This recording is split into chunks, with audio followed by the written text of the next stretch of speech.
Bom dia, é um prazer estar aqui com vocês.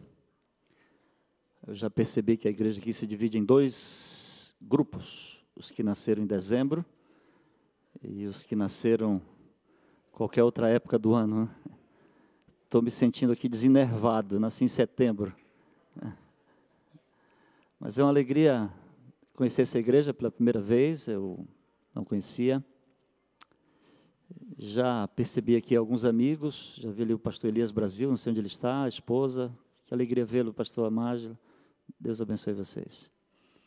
E tive a alegria de encontrar a minha querida amiga Áurea. No quarto ano de teologia, nós fomos para o IAN. Eu fiz os 3 primeiros anos no ENA, e no quarto ano eu fui para o IAN, há 31 anos atrás. E a gente foi recebido assim de uma forma meio diferenciada, e isso gerou uma certa tensão entre os alunos de teologia e os administradores do IAN e os estudantes do segundo grau. E um pequeno grupo de amigos, a gente foi assim um tanto marginalizado naquela época, e a professora Áurea nos recebeu com muito amor e carinho. E eu trabalhei com eles durante um ano, fui motorista dela, na Kombi da Golden. E na minha formatura, quem me deu o terno de formatura foi ela. Você lembra disso? Nunca esqueci. Sapatos também, pronto. E essa mulher foi uma das pessoas que geraram vida em mim. E eu sou muito grato à família da Áurea, e tenho um carinho pelo Sandro, por toda a família. E é uma alegria encontrá-los aqui agora. A gente sempre tem algumas pessoas que a gente guarda assim no top 10 da vida da gente, que a gente não esquece, né? Então, obrigado por fazer parte da história da minha vida. Eu estou com a minha família, já foi apresentada, meu irmão, minhas 2 filhas, meu genro e um casal de São Luís, Jefferson e Letícia. Ele é gerente do Banco do Brasil e ela tem uma clínica de estética. Quem precisar de dinheiro, recomendo falar com ele. Então, aí é uma grande oportunidade para realizar algum tipo de sonho que vocês desejam. Faz um empréstimo lá, manda o dinheiro para cá, e fica naquela coisa de não ter responsabilidade de ir lá pagar. Fica melhor ainda. Vamos fazer uma breve oração? Vamos fechar os olhos?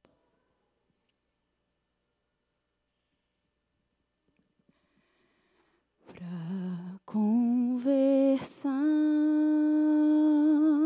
com Deus,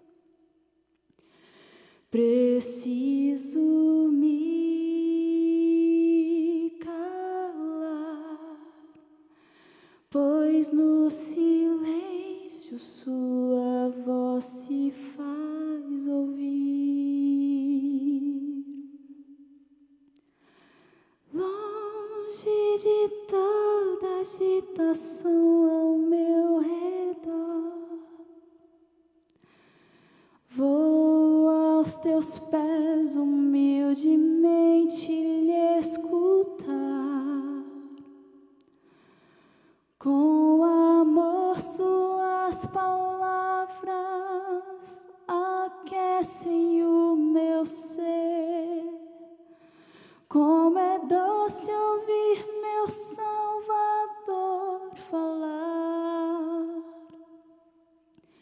Melodia tão sublime, poesia mais perfeita. Quero me calar e apenas escutar. Tão doce voz, tão meiga voz, a voz do meu Senhor Jesus. Amém. Vamos abrir a Bíblia em Gênesis. No livro do Gênesis,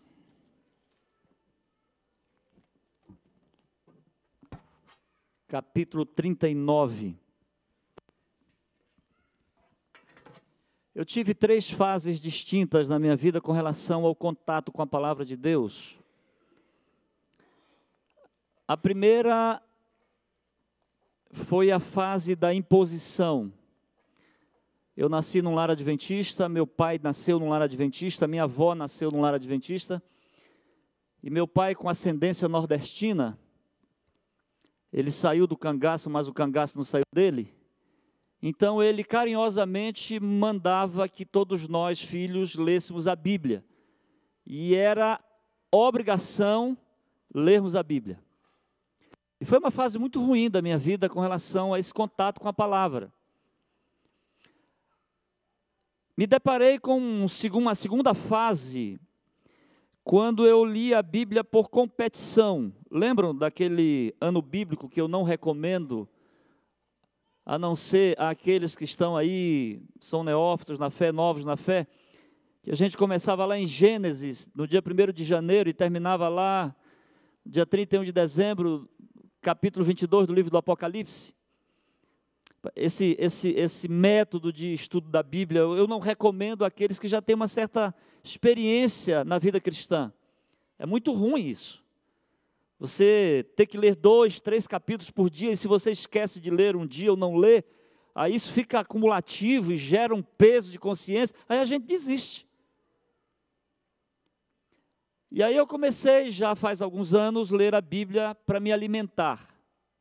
Isso tem gerado na minha vida um crescimento espiritual, porque eu não tenho compromisso com a quantidade que eu leio da Bíblia, mas eu tenho um compromisso de me alimentar, de me aprofundar.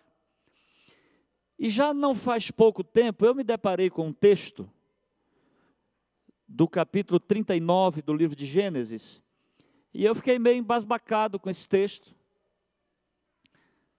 porque eu comecei a me fazer algumas perguntas, e eu quero desenvolver esse tema hoje pela manhã, naturalmente sem demorar tanto. Vamos ler o verso 2 do capítulo 39 de Gênesis. Gênesis 39, verso 2, diz assim: só as primeiras palavras. O Senhor, o que é que diz aí a sua tradução? Era com José. Vamos parar um pouquinho aqui. Eu já ouvi muitos sermões a respeito da vida de José. E é interessante que a maioria dos sermões que eu escuto da vida de José, ele vem numa perspectiva da providência de Deus. Eu até ouvi recentemente, uma sexta-feira aí, eu gosto de ouvir sermões sexta-feira à noite, coloco aí na televisão ou na internet, vou aí, procuro algum bom sermão e fico escutando ali e tal, deitado, legal.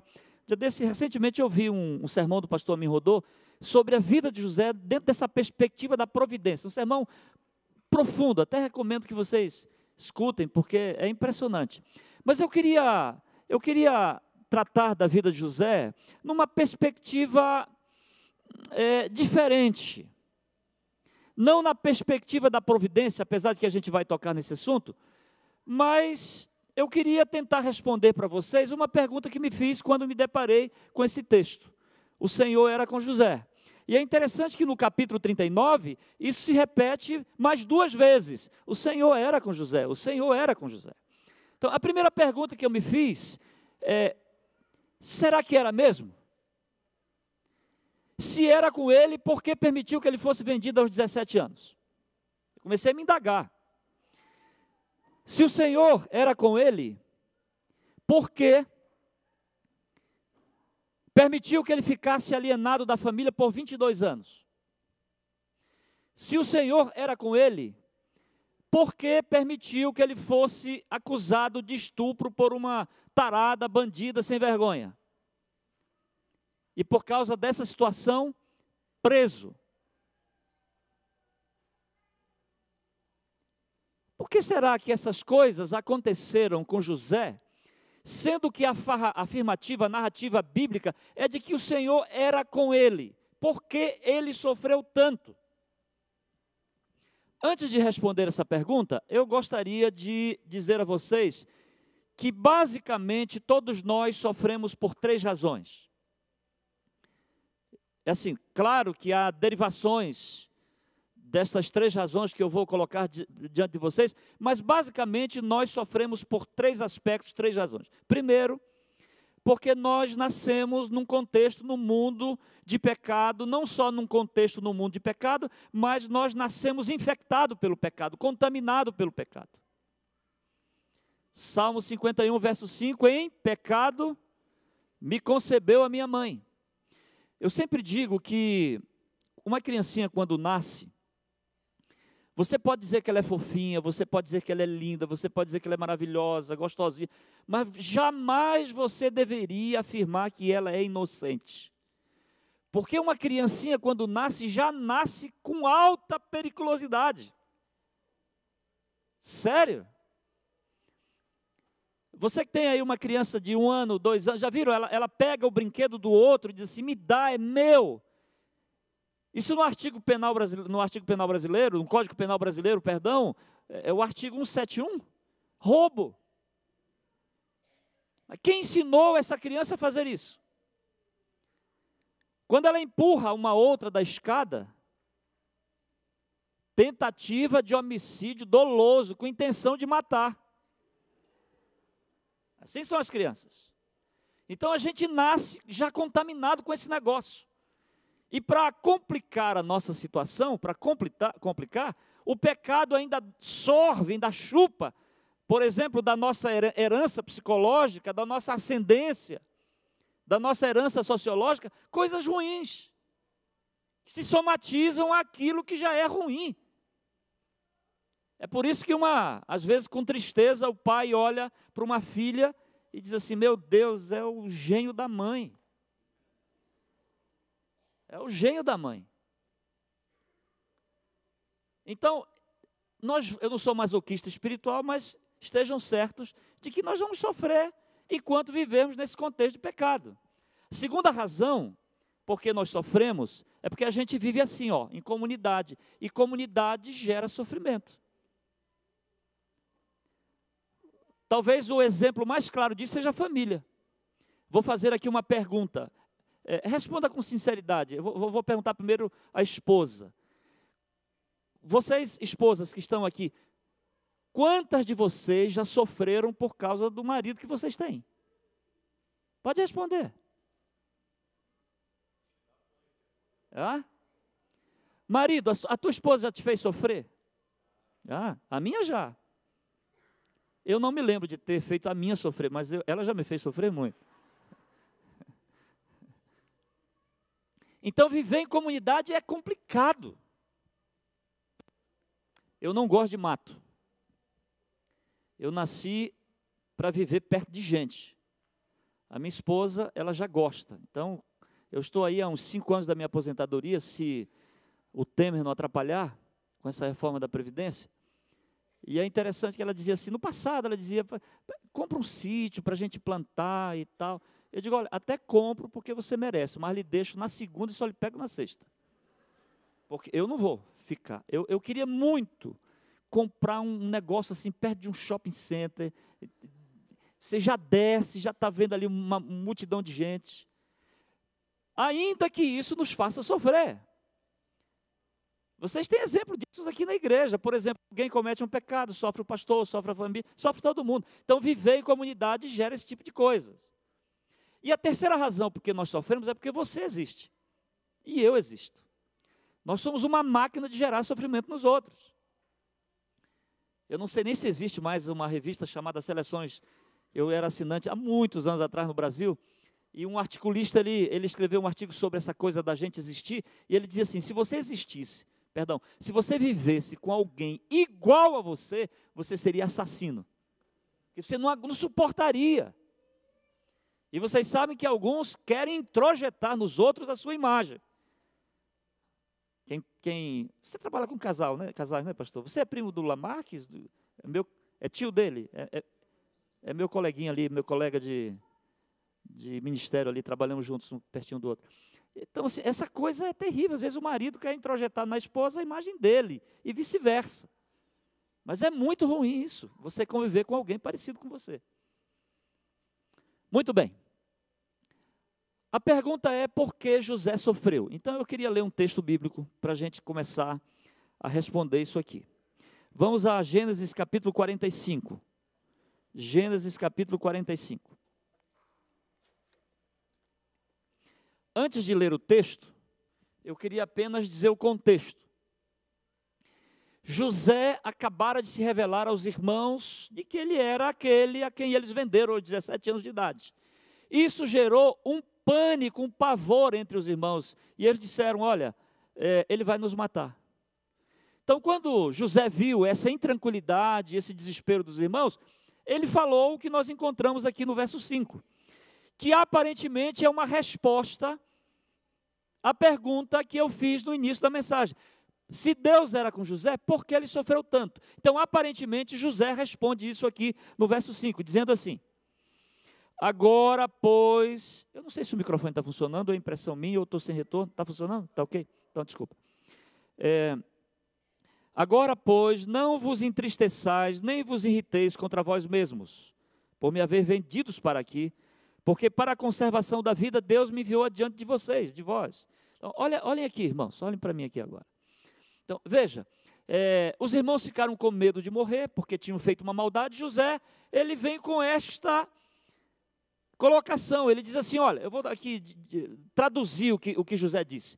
Olha, vocês não precisam se preocupar com isso, porque todo esse contexto de sofrimento, de dor, de alienação, de separação, de acusação, de cadeia, de escravidão, isso aí foi um plano de Deus para que eu me tornasse governador do Egito e salvasse vidas como vocês estão vendo agora. Então vocês não precisam ficar preocupados. Isso foi um plano de Deus. Irmãos, quando eu vi isto aqui, li isto aqui, eu fiquei mais encafifado ainda. Como é que Deus gera a dor na gente simplesmente para cumprir um propósito dele? Quer dizer que todo esse contexto de desgraça foi um plano de Deus para ele cumprir um propósito dele lá na frente. E assim, eu me recuso a acreditar num Deus que planta o mal para colher o bem. Como estratégia de planejamento. Vocês já viram um ditado, no Brasil se diz muito isso, Deus escreve certos por linhas tortas? Isso é um equívoco. Deus sempre escreve certos por linhas certas. Somos nós que entortamos as coisas. Então eu não acredito que toda a desgraça na vida de José foi um plano de Deus para que um dia ele se tornasse governador do Egito, porque ele não tinha uma outra forma a não ser semear a desgraça para lá na frente colher alegria e ter o seu propósito na vida dele cumprido. Então, deixa eu dizer aqui duas coisinhas para vocês com relação a isso. A primeira, Deus não é causador da dor. A gente precisa entender isso. Deus não é causador da dor. É interessante como nós temos esse conceito. Querem ver uma coisa? Às vezes a gente vai com uma pessoa e pergunta assim, como é que você vai? A pessoa está com AIDS, lepra, câncer, atropelado, morrendo, sem dinheiro, desempregado. Aí a pessoa responde assim, vou como Deus quer. Olha a imagem que nós passamos de Deus. Eu vou como Deus quer. Quando você estiver ruim, complicado, doente, desempregado, sem dinheiro, nunca diga vou como Deus quer. Pode dizer eu vou como o diabo quer, mas não como Deus quer. Porque esse não é plano de Deus, nunca foi e nunca será. Quem é pai, quem é mãe aqui, entende o que eu estou falando. Quem é que quer ver o filho sofrer? Ontem a minha filha teve um mal-estar no carro, eu já fiquei ali extremamente preocupado. Eu não quero que ela sofra, eu prefiro que a dor dela seja em mim, não nela. Agora, se eu falasse que Deus não causa dor e parasse por aqui, eu teria um problema sério diante dele, diante da sua própria palavra. E eu quero terminar de cunhar essa frase. Deus não causa dor, mas Ele sabe usá-la. Deus não causa dor, mas Ele sabe usá-la. É interessante Isso aqui chega até a ser revoltante. Como nós, seres humanos, ouvimos mais a voz da dor do que a voz do amor. É o pai que passa a vida toda dizendo para o filho, não faça, não faça, não faça, não faça, e ele faz, e lá na dor, ele percebe, descobre que não deveria ter feito, que deveria ter procurado um caminho alternativo.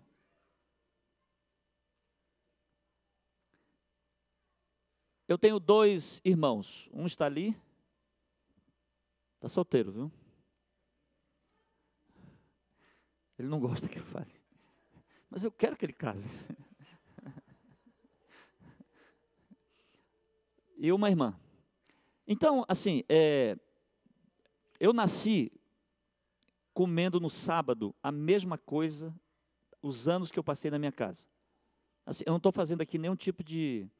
Não estou falando sobre alimentação, eu só vou dizer o que eu comi em casa, tá certo? Porque de vez em quando tem alguns... Só porque eu cito alguma coisa... Então, o cardápio de casa sábado de manhã era galinha caipira, uma farofa com o resto do frango que sobrava, uma salada de maionese, macarrão e como sobremesa um pudim. Isso era a comida de sábado lá em casa. Um dia minha mãe está fazendo o pudim em casa e mexendo a calda do pudim. Eu era pequeno, a minha irmã, não sei quantos anos ela tinha, mas eu era bem pequenininho, chego a me lembrar da história. E a minha mãe mexendo a calda, a minha irmã, muito teimosa, chegou com a mamãe e disse assim, me dá um pouquinho. A mamãe disse assim, está quente. Aí eu já me aproximei, porque se der para ela, vai ter que dar para mim também, vou ficar ali. Vou averiguar a situação. E a minha irmã começou a chorar, me dá. E a minha mãe dizendo, está quente, está quente, está quente, está quente, está quente. E a minha mãe, e ela insistindo. De repente a minha santa mãe, mais santa do que qualquer mulher que está aqui presente, eu não vou dizer os motivos, mas eu tenho comprovação vivencial de que ela é mais santa mesmo. Ela disse assim, tu queres? Me dá aqui a ponta do teu dedo. Aí ela pegou uma gota daquele açúcar e colocou só na pontinha do dedo dela. Eu nunca esqueci a imagem da minha irmã correndo para o quintal, gritando, está quente, e a minha mãe atrás dela dizendo, eu te falei. Por que será que a dor nos fala mais do que o amor?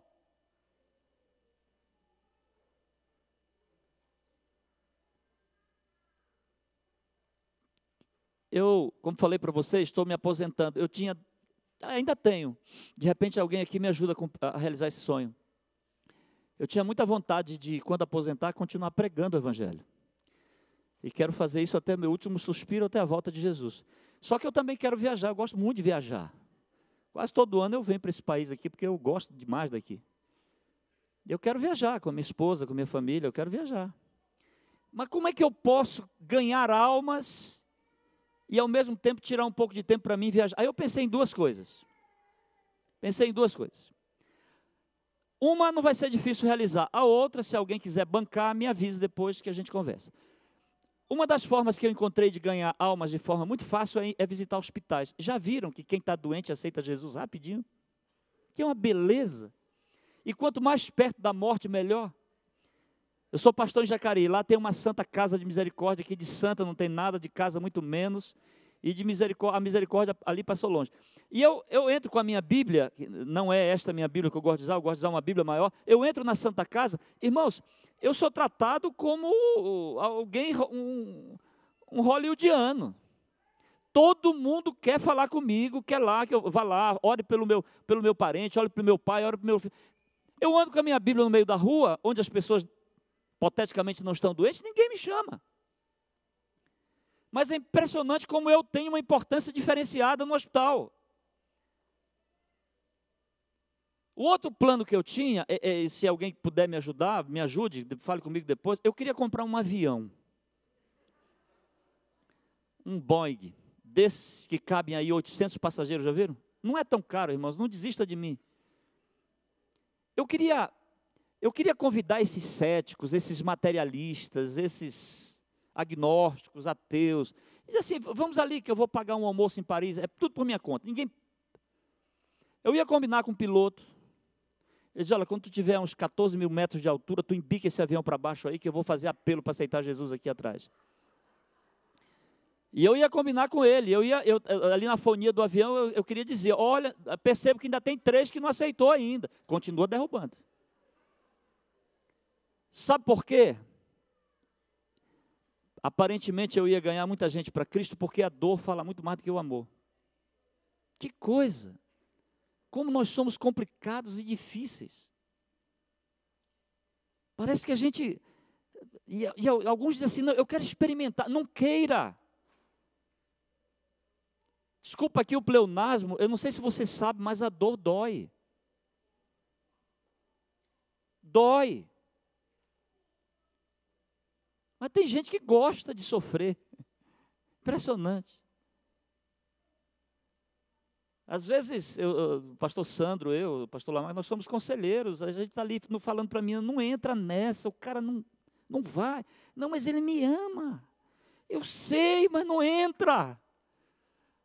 Dá uma voltinha, vai, procura outra alternativa. Não, mas eu quero. Aí, 2 anos, 1 ano depois, pastor, me ajude, pelo amor de Deus. Estou sofrendo. Eu não sei o que fazer. A gente não fala, mas dá tanta vontade de dizer, não te falei?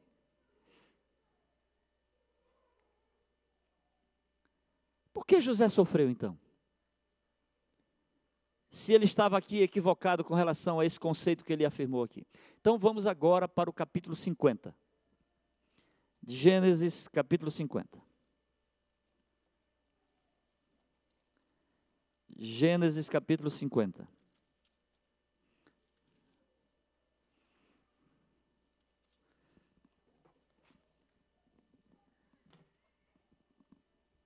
Eu sou uma pessoa extremamente pontual.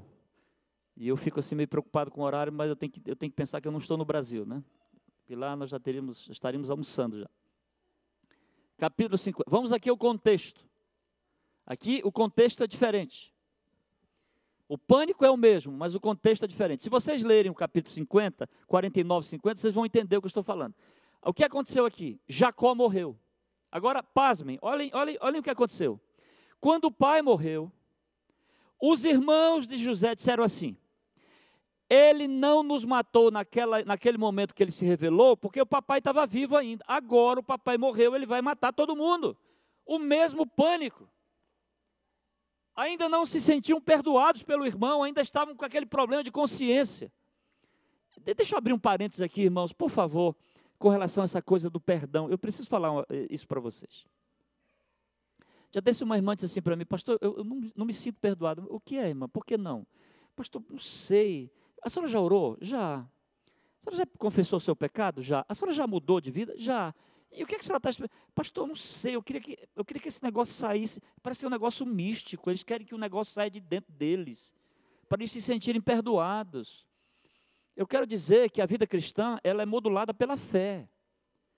Você não precisa ver, e eu vou dizer, nem sentir, basta crer. Os irmãos de José, que anos depois ainda continuavam com a consciência pesada. Eu preguei na igreja das minhas filhas, na cidade de Bauru, eu sou pastor em Jacareí, mas fui em Bauru e preguei, e lá aconteceu uma coisa interessante. Estão gravando?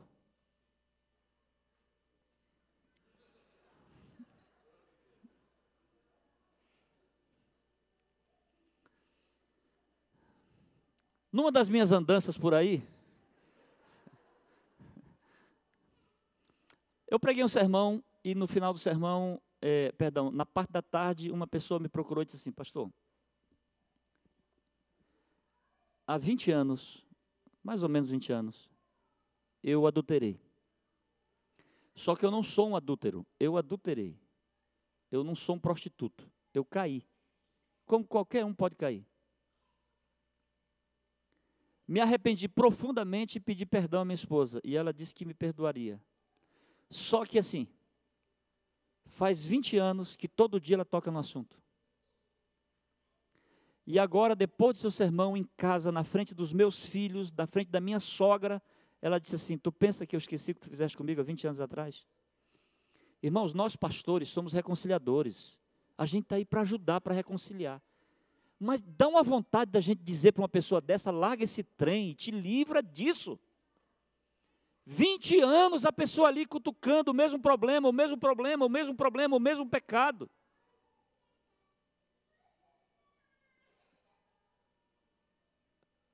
Nós não temos amnésia, nem Deus tem amnésia. Um dia uma irmã me interpelou na igreja, numa das grandes igrejas lá em Belém, que eu falei que no céu nós lembraremos de tudo. Ela usou lá o texto de Isaías, que não haverá lembrança das coisas passadas. Nós não vamos ter amnésia, nem Deus tem amnésia. Mas quando você perdoa, ainda que a vespa da memória voe, o perdão tira o ferrão. Para de cutucar. Para de molestar, de abrir essa ferida novamente. Perdoa.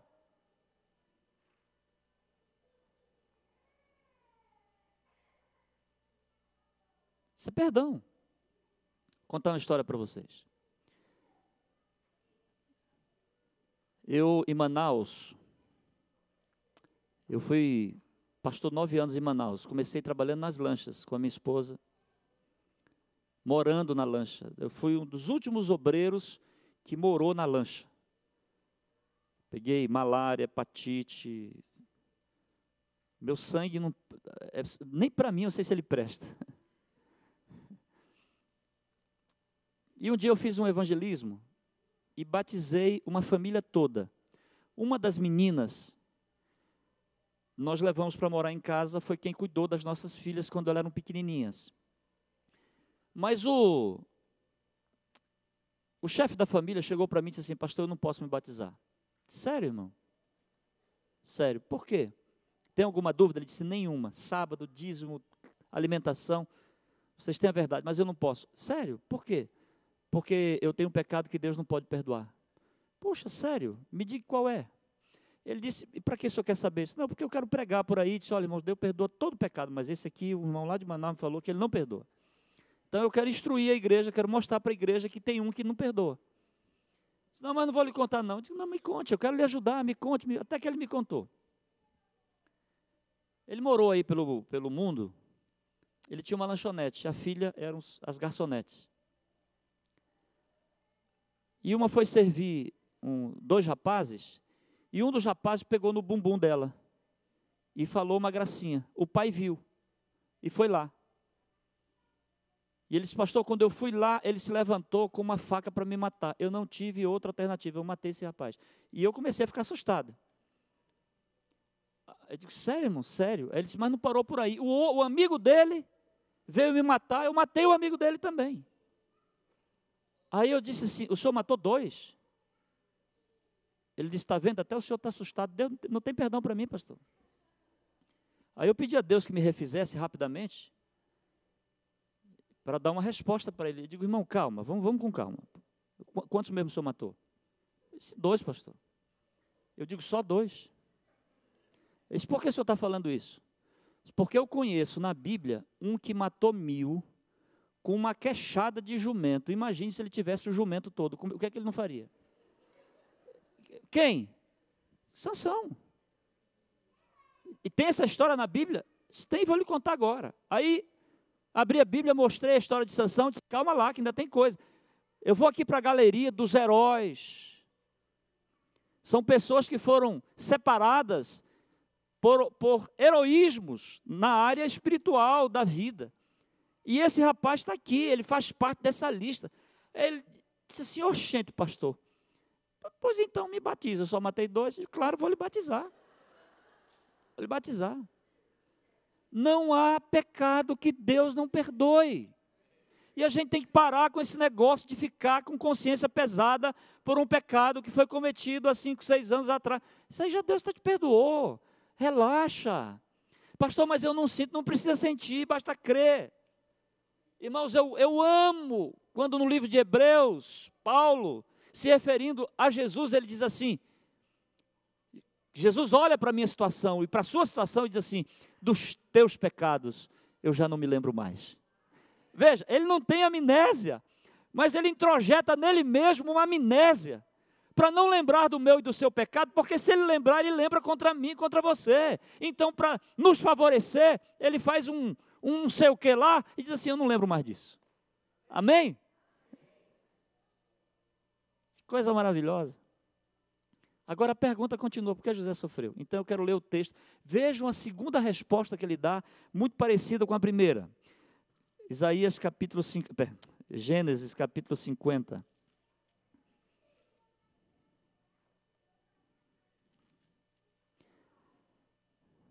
Verso 20. Diz assim: vós, na verdade, intentastes o mal contra mim, porém Deus o tornou em para fazer como vedes agora, que se conserve muita gente viva. Olhem nos meus olhos aqui. A primeira resposta, ele disse assim, nem fiquem tristes, isso não tem nada a ver com vocês, foi Deus, Ele fez isso para que eu salvasse muita gente. Na segunda resposta, anos depois, ele diz assim, epa, vocês intentaram mal contra mim, mas Deus transformou tudo isso em bem. Então, escutem, eu quero dizer para vocês que José também estava equivocado nessa resposta. Certo, mas parcialmente equivocado. Então eu queria agora dar 3 razões para vocês por que esse homem sofreu tanto. Para a gente tirar esse negócio de Deus, a culpa de Deus, e Deus permitiu e tal. Que Ele permite. Mas irmãos, se a gente for no espaço primário, nós vamos descobrir que o problema sempre está em nós, nunca em Deus. Concordam? Então, primeira razão por que José sofreu. Porque o pai dele era um baita de um irresponsável. Irresponsável. E a irmã White fala isso. Jacó ia na América, ele comprava um iPhone X para José. Para os outros irmãos, ele comprava lá na 25 de março, em São Paulo, Xing Ling. A melhor roupa era de José. O que sobrava era dos irmãos. Os irmãos olhavam para José naquela perspectiva. É ele que sorve o nosso amor, o amor do nosso pai. A culpa é dele. Então, escutem o que eu vou dizer para vocês aqui. Você é psicólogo, né, pastor? Deixa eu dizer um negócio para vocês aqui. A gente tem que pensar muito quando tem gente preparada no auditório aqui, né? A gente tem que pensar o que vai falar. Escutem. Isso se aplica não só à administração, à família, a qualquer aspecto da vida. Diferentes não podem ser tratados iguais. Coloque isso na sua mente. Diferentes não podem. Você tem um filho que tem uma síndrome, tem outro que não tem, são diferentes, você não pode dar o mesmo tratamento para um e para outro. O mesmo tratamento não pode, você tem que tratar diferente. Na administração também é assim. Na vida é assim. Eu tenho 2 filhas, a Jéssica e a Genine. São completamente diferentes uma da outra. Muito diferentes, irmãos, muito. Irmãos, muito. Orem por mim. É muito. São muito diferentes. São 2 maravilhosas filhas, mas são muito diferentes. Eu tive que tratar uma diferente da outra. No aspecto educação. E eu tratei. Uma é mais, tem um temperamento, acho que da mãe, não meu, por favor. Não, meu não. Agora, jamais uma vai poder dizer assim, papai amou mais a minha irmã do que eu. Nunca. Porque elas sabem que eu amei as 2 da mesma forma e amo intensamente as 2 da mesma forma. O tratamento é diferente, mas o amor tem que ser o mesmo. O mesmo. E Jacó não fazia isso. Pais, muito cuidado com a educação dos filhos. Agora está uma onda terrível de que você não pode falar de forma mais incisiva, não pode educar, tem que deixar a criança manifestar os seus desejos. É bom até nem vestir roupinha de homem, de mulher, deixa ela. Cuidado com esse negócio. Eu estava no Carrefour em Santos, em São Paulo, junto com o pastor Gilson Brito, que faz Além dos Fatos, e eu vi uma cena lá que eu disse assim, para isso, esse negócio vai dar sermão, vamos ficar vendo aqui, não sai daqui não. Uma criança, chutando tudo quanto era produto lá no Carrefour, pai, porque ele queria o negócio e a mãe não queria dar. E chutava, e chutava, e chutava, e chutava, e chutava. E a mãe dizia, para, ele não parava, para, ele não parava, para, ele não parava. Aí ela fez um negócio que, na minha opinião, e agora eu estou com o microfone, na minha opinião, um pai jamais deveria fazer com seu filho. Ele disse assim, vou contar até 3. 1. E o menino, e quebrava. 2, Aí ela viu que ele não parava, pegou o menino, levantou entre o céu e a terra, deu-lhe uma chacoalhada, disse, para, eu já estou no 2. E ele não parou. Agora, irmãos, esse negócio de contar até 3, imagine se ele estiver enfiando a faca no bucho do irmão. Vou contar até 3. E a faca entrando. 1, 2. Chegar no 3, morreu. O filho precisa saber que tem limites, tem hora, tem confins, não é? Eu vou abrir, e tem uns que contam até 1000 e não adianta nada, não tem moral com os filhos. Cuidado com a educação do seu filho. Pastor Valquírio de Souza Lima, nem sei se ele está vivo ainda. Espero que sim, não sei quantos aqui. Valquírio de Souza Lima. Uma vez na Pedreira, eu era pequenininho, devia ter uns 8 anos de idade, 9 anos. Ele pregando sobre família, e uma senhora levantou a mão lá e nos disse, pastor Valquírio, com que idade eu posso começar a educar meus filhos? Aí ele perguntou assim, qual a idade dos seus filhos? Ela disse assim, agora que ele tem 9 meses, pastor. Pastor Valquírio disse assim, a senhora já perdeu 18 meses na educação do seu filho. No momento que a criança é gerada, você já começa a educar. Então, cuidado, pai. Jacó foi irresponsável. Vejam as tragédias que José colheu, os irmãos colheram pela irresponsabilidade do pai. A segunda razão porque José sofreu é porque ele era um X9. Ele era um dedo duro, fuxiqueiro. Querem ver? Vamos à Bíblia. Gênesis capítulo 37. Estou terminando, tá? Quando eu digo que estou terminando, é 10 minutinhos, 15, dependendo da situação. Gênesis capítulo 37. Vejam o verso 2. Diz assim, esta é a história de Jacó, tendo José 17 anos, apacentava os rebanhos com seus irmãos, sendo ainda jovem, acompanhava os filhos de Bila e os filhos de Zilpa, mulheres de seu pai, e trazia o quê? O que é que ele trazia? As más notícias. Ele ficava entregando os irmãos direto. Olha, quem tem irmão aqui sabe, não é ruim ter um irmão dedo duro? Terrível. E sabe que tem pais que fomentam isso. Diz assim, vai lá e vê o que o teu irmão fazendo e traz aqui. Irmãos, esses meninos que são incentivados pelos pais a se tornarem entregadores, X9, serão os futuros fofoqueiros da igreja. Não tem esses irmãos fofoqueiros? Que aqui não tem, mas eu já pastoreei muitos por aí. Um dia eu estava fazendo um casamento, eu ia fazer um casamento na frente da igreja, meu Deus. Pastor, acho que você nunca passou por uma situação dessa. Na frente da igreja, a noiva dentro do carro, o noivo já ali para entrar, chega uma irmã. Quando eu vi o jeito dela, eu digo, lá vem desgraça. Aí ela chegou perto de mim e disse assim, posso falar um negócio com o senhor? Pode? A noiva está grávida. Ai, irmãos, na frente da igreja. Eu gelei. Disse, como é, irmã?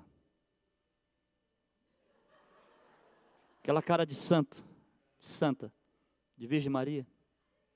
Aí, eu disse assim para ela, se ela está grávida, eu não vou fazer esse casamento. Ela disse, é com o senhor, já foi saindo. Eu segurei no braço dela. Disse, pastor, o senhor está me machucando. Não, desculpa, irmã, mas a senhora não vai sair daqui. A senhora vai ali na sala pastoral comigo agora, porque eu vou chamar os pais do noivo e os pais da noiva, e a senhora vai dizer para eles o que a senhora me disse. Eu não vou pegar essa encrenca sozinho de jeito nenhum. Vamos lá. Se não, mas eu não posso provar. Irmã, e se a senhora não pode provar, por que a senhora veio me falar isso agora? A senhora poderia ter me falado a semana passada, um mês atrás. A senhora veio me falar na frente da igreja. Não, pastor, desculpa, é que eu ouvi, mas não, eu não posso provar. Eu digo, irmã, se a senhora não pode provar, dê licença. Eu vou lhe fazer um pedido. Nem fique na igreja. Vá embora que eu tenho um casamento para fazer. Por favor. Eu entrei angustiado. A noiva entrando. Tchan, tchan, tchan, tchan, e eu digo, está grávida, está grávida, está grávida. Eu olhava para a barriga dessa menina, alguns acho que o pastor deve ter um tarado, porque tal. Digo, meu Deus, será, meu Deus, me ajuda. Fiz o casamento, mas Foi uma descompostura que aquela mulher passou em mim. Quando terminou o casamento, eu chamei minha esposa e disse assim, você vai checar se essa menina está grávida. Sabe o que aconteceu? Não estava. Não estava. Eu não sei se eles fizeram alguma coisa, mas não estava. Eu já nem pergunto mais hoje em dia também. Eu não quero nem saber da vida pregressa. Não estava. Conhece o pastor Campitelli, que é líder dos jovens da divisão? Um dia a sogra dele cortou o cabelo. E um irmão deu uma volta assim. Cabelinho curto, hein, irmã? A sogra do pastor Campitelli olhou para o meu irmão e disse assim, linguinha grande, hein, irmão? Sabe aonde começa isso? Lá. Isso são heranças psicológicas, coisas de cama, de mesa, de banho, de sala. Quando as minhas filhas estudavam no colégio, eu chegava, ligava para a mais nova e dizia assim, a tua irmã tem paquera aí, filha? Pai, fala com ela. Sim, mas você não pode me dar um toque? Não, não faz, são coisas da Jéssica, fala com ela. Aí eu ligava para a mais velha e dizia assim, Jéssica, a tua irmã tem um paquerinha aí e tal? Me diz, pai, aí sabe o que eu descobri? Que as duas tinham um código de ética. E tem até hoje, pastor Lamarques. Eu sou o último a saber das coisas, isso não é revoltante? Eu sou o último a saber. Mas é bom que eu estou falando aqui na frente delas, eu nunca motivei as minhas filhas a quebrarem esse código de ética que elas têm, uma com a outra. Para que não sejam fofoqueiras. E a última razão porque José sofreu, é que no contexto cristão, nessa ambiência que nós estamos aqui, depois que nós somos batizados em nome do Pai, do Filho e do Espírito Santo, escutem, fins não justificam meios. Você entendeu isso? Não é porque o pai foi irresponsável, não é porque José era dedo duro que os irmãos tinham que vendê-lo. Na vida cristã não é assim. Os fins não podem justificar meios. Você tem que fazer a coisa certa porque é certo, e ponto final. Agora não é porque ele fez que você vai fazer algo que não deveria fazer, porque ele fez tal. Não é assim que as coisas funcionam, irmãos. Então escutem o que eu vou dizer. José sofreu por causa dessas complicações, mas apesar disto, Deus era com ele e transformou essa tramóia familiar terrível em algo maravilhoso, tornando-o governador do Egito. Isso se chama poderio de um Deus que nos ama, irmãos, e que pode mudar a trajetória da vida de todos nós. Pode nos recolocar no trilho, já que nós saímos, todas as horas nós saímos, Ele nos recoloca. A pergunta que eu tenho para fazer para vocês, e que eu quero vir aqui dizer hoje, é que Deus tem duas formas de fazer isso. Deus pode fazer com amor, se você o escutar, mas Ele pode usar a dor, se você não escutar, Ele usa, porque Ele sabe fazer, ainda que Ele não provoque isso, mas Ele sabe usar a dor. As minhas duas filhas são dentistas e meu genro também é dentista. Então, tudo que é de dentista, sou curioso e tal. E um dia eu vi uma piada de dentista que me chamou a atenção. Diz que tinha uma placa assim na frente do consultório. Extração dentária, com dor, 100 reais. Sem dor, só 50. Aí o cara queria extrair um dente. Foi lá, disse, doutor, eu queria extrair um dente. Eu vi a placa ali, não está errada não. Eu disse, não, é assim mesmo, com dor é 100. E sem dor, só 50. Você quer com dor ou 100? Ele disse, olha, além de ser mais barato, não dói, eu quero sem dor. Eles estão sentando na cadeira. Ele pegou aquele negócio que a gente chama de fósforo, né? Fósforo o nome? Aquele alicatezão, fica mais... Colocou lá no terceiro molar do indivíduo e começou a puxar. Quando começou a puxar, ele fez assim, ai! Ele disse, não grita que com dor é mais caro. Duas perguntinhas para a gente orar e ir embora. Duas perguntas. Primeiro, era plano de Deus que José se tornasse governador do Egito, sim ou não? Segunda pergunta, era plano de Deus que ele se tornasse governador do Egito da forma como aconteceu? Não, ele tinha outros meios. Dizer que Deus está bitolado a desgraça para realizar seus sonhos, Deus poderia fazer de outra forma, sem tanta dor, sem tanto sofrimento. A pergunta que eu queria fazer para você agora é: Deus tem um plano para você, sim ou não? Então me responda, você quer com ou sem dor? Pode ser sem?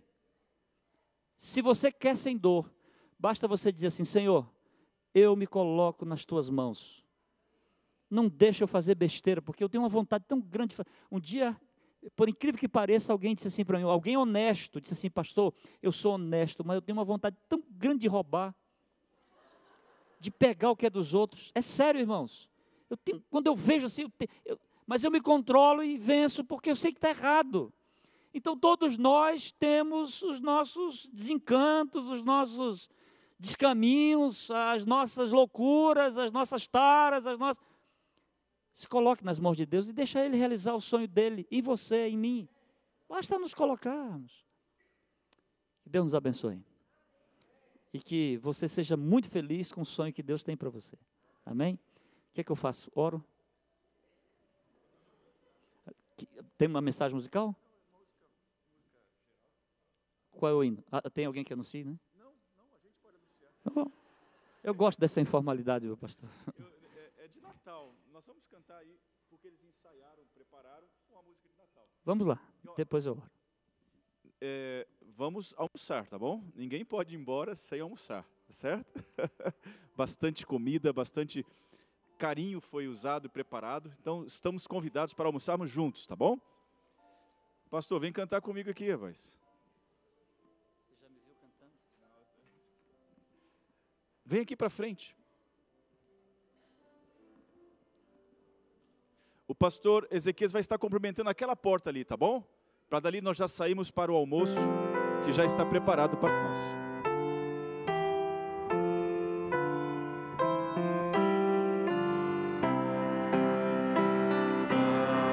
Feliz Natal, no céu de Belém, uma luz que surgiu fez brilhar lá no além a voz de querubins em sons divinais que do céu proclamou salvação aos mortais. Natal, feliz Natal, Natal, Natal. Eis que nasceu nosso Rei divinal. A paz então reinou em seu terra e mar, ao descer sobre o rei uma luz tutelar. A luz do Salvador brilhou mais e mais e guiou a seus pés nobres reis orientais. Natal, feliz Natal, Natal, Natal. Eis que nasceu nosso Rei divinal. A luz que fez reinar a paz divinal, que encheu todo o céu de fulgor sideral. A luz que ainda está no céu a luzir, vem também nossos pés a Jesus conduzir. Natal, feliz Natal, Natal, Natal.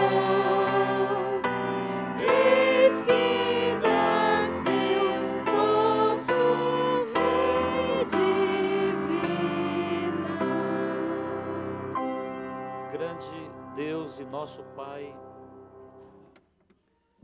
Nós queremos te agradecer, Senhor, porque tua misericórdia é tão grande.